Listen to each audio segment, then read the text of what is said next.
이렇게 밤마다 기도해.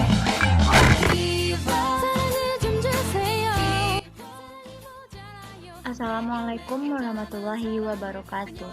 Nama saya Dwi Sari Novelita, NPM 18032. Baiklah, pada video kali ini saya akan menjelaskan mengenai penyusunan latar belakang penelitian. Baiklah, langsung saja kita ke slide yang pertama. Membuat judul penelitian. Di sini saya mengangkat mengenai masalah pengaruh kebijakan hutang dan kepemilikan manajerial. Di sini, alasan saya mengangkat fenomena masalah tersebut yaitu karena saya ingin mengetahui ada atau tidakkah pengaruh kebijakan hutang dan kepemilikan manajerial terhadap kinerja keuangan pada perusahaan. Teori pendukung yang saya gunakan yaitu merupakan teori dari Harry 2015-490 dan Fahmi 2017. Bisa dilihat. Menurut Harry, laporan finansial merupakan hasil dari proses akuntansi yang dapat digunakan sebagai alat berkomunikasi antara data finansial atau aktivitas suatu perusahaan dengan pihak-pihak lain yang berkepentingan dengan data tersebut. Sedangkan, menurut Fahmi 2017, kinerja keuangan melihat pada laporan keuangan yang dimiliki perusahaan dan tercermin dari informasi neraca, laporan rugi laba, dan laporan arus kas, serta hal lain yang turut mendukung sebagai penguat finansial performance tersebut. Slide selanjutnya, jurnal pendukungnya. Di sini saya menggunakan 3 buah jurnal pendukung, yaitu jurnalnya Jusriani tahun 2013 dengan judul Analisis Pengaruh Profitabilitas, Kebijakan Dividen, Kebijakan Utang, dan Kepemilikan Manajerial terhadap Nilai Perusahaan Studi Empiris pada Perusahaan Manufaktur di BEI. Yang kedua, jurnal dari Yeni 2013 dengan judul Kepemilikan Manajerial dan Institusional Pengaruh terhadap Kebijakan Hutang pada Perusahaan Manufaktur di Bursa Efek Indonesia. Yang ketiga, jurnal dari Astuti 2015 dengan judul Pengaruh Ukuran Perusahaan, Profitabilitas, Struktur Aktiva, Tingkat Pertumbuhan, dan Likuiditas terhadap Struktur Modal. Nah, di sini saya mengangkat judul penelitian Pengaruh Kebijakan Hutang dan Kepemilikan Manajerial terhadap Kinerja Keuangan. Studi kasus perusahaan pertambangan yang terdaftar di BEI. Selanjutnya, dari judul yang saya angkat, pengaruh kebijakan utang dan kepemilikan manajerial terhadap kinerja keuangan, di sini bisa kita kelompokkan mana yang variabel dependen atau variabel Y dan variabel independen atau variabel X.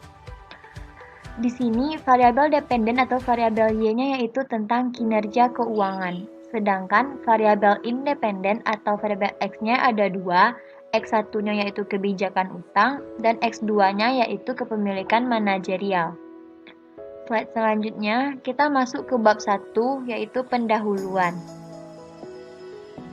Menyusun latar belakang penelitian, pengaruh kebijakan utang dan kepemilikan manajerial terhadap kinerja keuangan, studi kasus perusahaan pertambangan yang terdaftar di Bursa Efek Indonesia. Nah, kemudian latar belakang penelitian.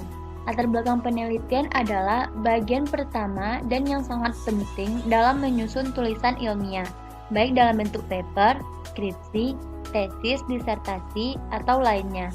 Latar belakang masalah penelitian menjelaskan secara lengkap topik atau subjek area penelitian, masalah penelitian yang kita pilih, dan mengapa melakukan penelitian pada topik dan masalah tersebut. Menurut Bernstein, AL 2008.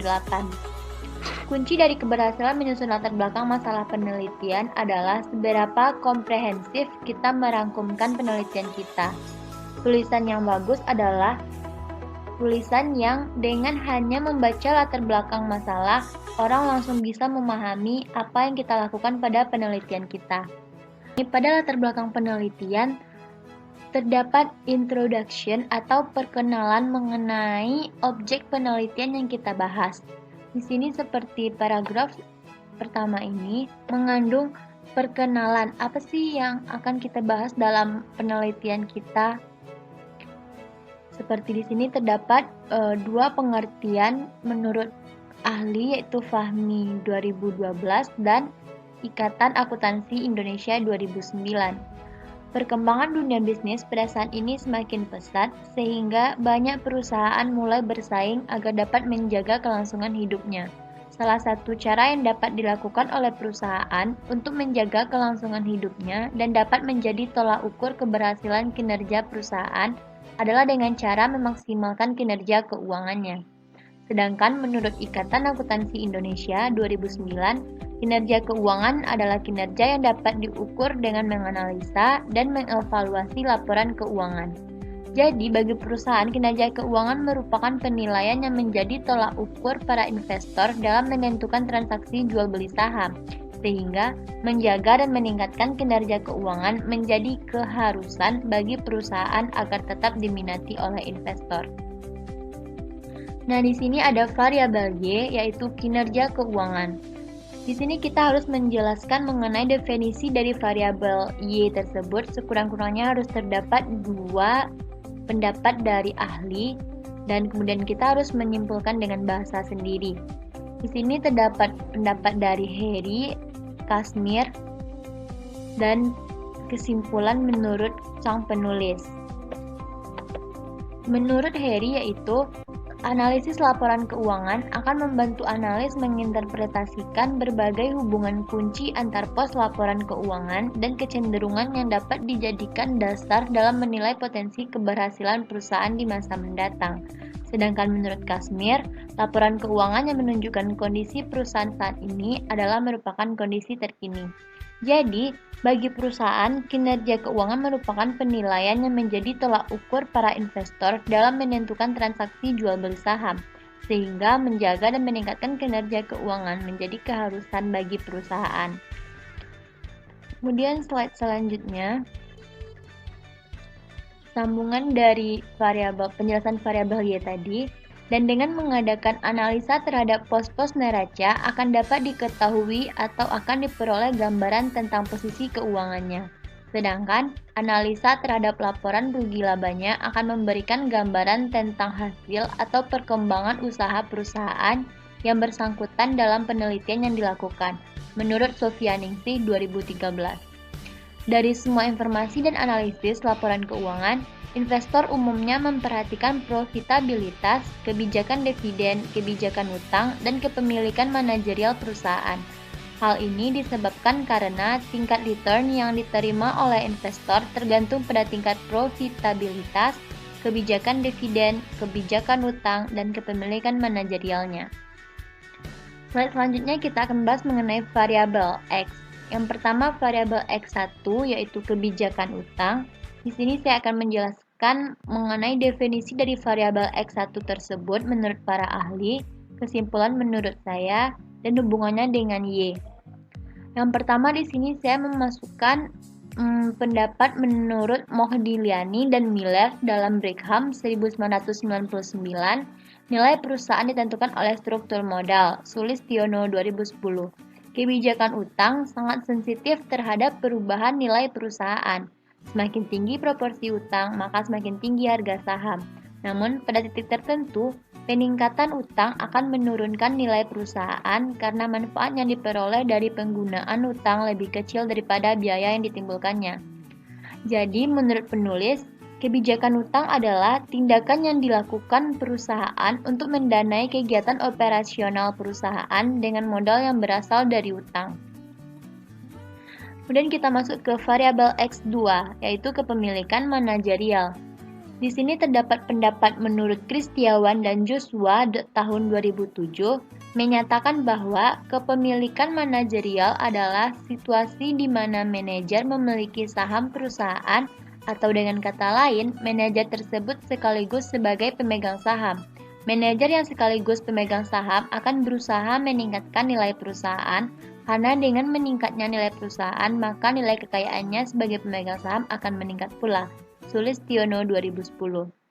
Jadi, menurut penulis, kepemilikan manajerial adalah situasi di mana manajer memiliki saham perusahaan atau dengan kata lain, manajer tersebut sekaligus sebagai pemegang saham perusahaan.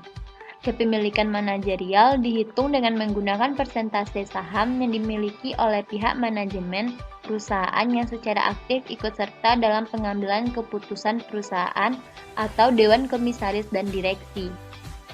Baiklah, slide selanjutnya, di sini terdapat penelitian terdahulu.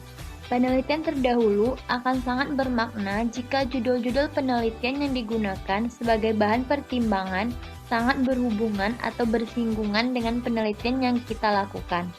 Biasanya, penelitian terdahulu yang digunakan adalah penelitian yang terkait langsung dengan penelitian yang sedang dilakukan. Tujuan penulis mencantumkan penelitian terdahulu adalah untuk mengetahui bangunan keilmuan yang sudah diletakkan atau diteliti oleh orang lain, sehingga penelitian yang akan dilakukan benar-benar baru dan belum diteliti oleh orang lain. Dengan kata lain, dengan menelaah penelitian terdahulu, seseorang akan dengan mudah mengalokasi kontribusi yang akan dibuat. Nah, di sini saya memasukkan penelitian dari Jusriani tahun 2013 dengan judul Analisis Pengaruh Profitabilitas, Kebijakan Dividen, Kebijakan Utang, dan Kepemilikan Manajerial terhadap nilai perusahaan. Studi empiris pada perusahaan manufaktur di Bursa Efek Indonesia. Tujuan dari penelitian ini mengetahui profitabilitas, kebijakan dividen, kebijakan utang, dan kepemilikan manajerial secara parsial maupun simultan. Metode penelitian yang digunakan kuantitatif regresi linier berganda secara deskriptif. Hasil penelitian ini menunjukkan bahwa profitabilitas dan kebijakan dividen memiliki pengaruh yang signifikan terhadap nilai perusahaan dengan arah positif. Berdasarkan uraian latar belakang di atas, maka peneliti mengambil judul Pengaruh Kebijakan Utang dan Kepemilikan Manajerial terhadap Kinerja Keuangan, studi kasus pada perusahaan pertambangan yang terdaftar di Bursa Efek Indonesia. Slide selanjutnya terdapat rumusan masalah. 1.2.1 Apakah kebijakan utang berpengaruh signifikan terhadap kinerja keuangan pada perusahaan pertambangan di Bursa Efek Indonesia? 1.2.2 Apakah kepemilikan manajerial berpengaruh signifikan terhadap kinerja keuangan pada perusahaan pertambangan di Bursa Efek Indonesia? Nah, rumusan masalah ini berisikan pertanyaan yang harus kita jelaskan atau yang harus kita jawab di dalam penelitian kita. Kemudian ada tujuan penelitian, yaitu apa sih gunanya atau tujuan kita melakukan penelitian topik tersebut. Yang pertama, untuk mengetahui pengaruh kebijakan utang terhadap kinerja keuangan pada perusahaan pertambangan di Bursa Efek Indonesia. Yang kedua, untuk mengetahui pengaruh kepemilikan manajerial terhadap kinerja keuangan pada perusahaan pertambangan di Bursa Efek Indonesia. Nah, slide selanjutnya yaitu manfaat penelitian. Apa saja manfaat dan siapa saja yang bisa memperoleh manfaat dari penelitian yang kita lakukan ini? Yang pertama bagi penulis, yaitu dapat menambah wawasan dan pengetahuan mengenai pengaruh kebijakan utang dan kepemilikan manajerial terhadap kinerja perusahaan pertambangan di Bursa Efek Indonesia. Sedangkan bagi perusahaan, diharapkan penelitian ini dapat digunakan sebagai bahan pertimbangan dalam mengambil keputusan mengelola perusahaan. Yang ketiga, bagi peneliti selanjutnya, penelitian ini dapat menjadi referensi untuk melakukan penelitian lanjutan dengan topik yang sama. Nah, demikianlah penjelasan saya mengenai penyusunan latar belakang penelitian. Mohon maaf jika ada salah dan kekurangan, dan semoga bisa diambil manfaatnya. Saya sudahi dengan Assalamualaikum warahmatullahi wabarakatuh.